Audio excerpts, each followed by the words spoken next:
ஏதாவது ஒன்றை இந்த மக்களுக்கு நிறைவேற்றி இருக்கிறார்களா என்பதை எண்ணி பார்க்க வேண்டும். என்ன சொன்னார்? நான் ஆட்சிக்கு வந்தால்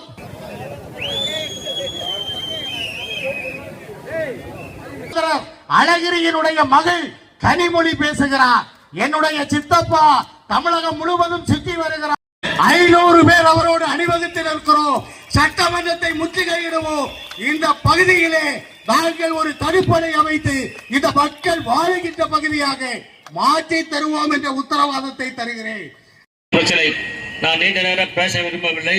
எல்லா பிரச்சனைகளுக்கும் ஒரு முடிவு கட்டுவேன். நீண்ட நேரம் பேச விரும்பாததால் அண்ணன் அவர்களை நான் இங்கு அழைக்க விரும்புகிறேன். அண்ணன் அவர்கள் இல்லை, ரோட்டிலே பயணம் செய்து பள்ளிக்கோ கல்லூரிக்கோ செல்வதென்றால் சரியான பஸ் வசதி இல்லை. அப்படி பஸ் வசதி இல்லையானால் நம்ம திமுகவுக்கும் தவிகவுக்கும் தான் போட்டி. இதிலே பரதேசி பழனிசாமிக்கு எல்லாம் பங்கு கிடையாது.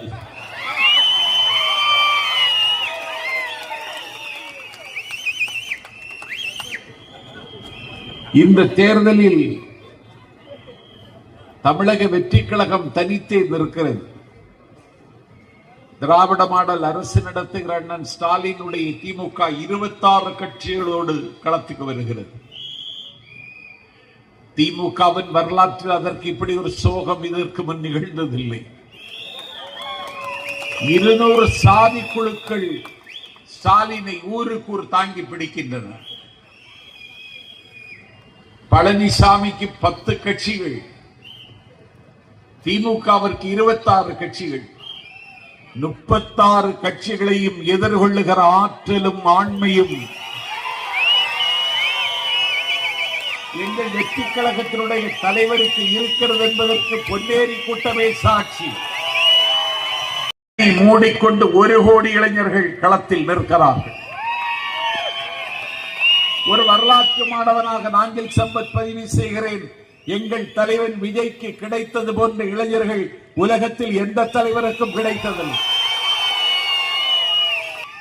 1965 ஆதிக்க இந்தி அன்னை தமிழ்நாட்டில் படமெடுத்து வந்த பொழுது இளைஞர் துடிக்கின்றார். தமிழின் நிலை எண்ணி கிளைஞர் அடைகின்ற கேடுவரார். இங்கு விளையாட வேண்டாமே ஆட வந்தார். வாழ்வின் களை நீக்குக கூவாய் கருங்குயிலை என்று குந்தி குரலெடுத்து அண்ணா கூவிய பொழுது அண்ணாவுக்கு கிடைக்காத இளைஞர்கள் எங்கள் தளபதி விஜய்க்கு கிடைத்தார். ஆட்சி மாற்றமும் அரசியல் மாற்றமும் அவசியம். திமுக அண்ணா திமுக என்கிற கட்சிகளுக்கு மாறி மாறி மாறி மாறி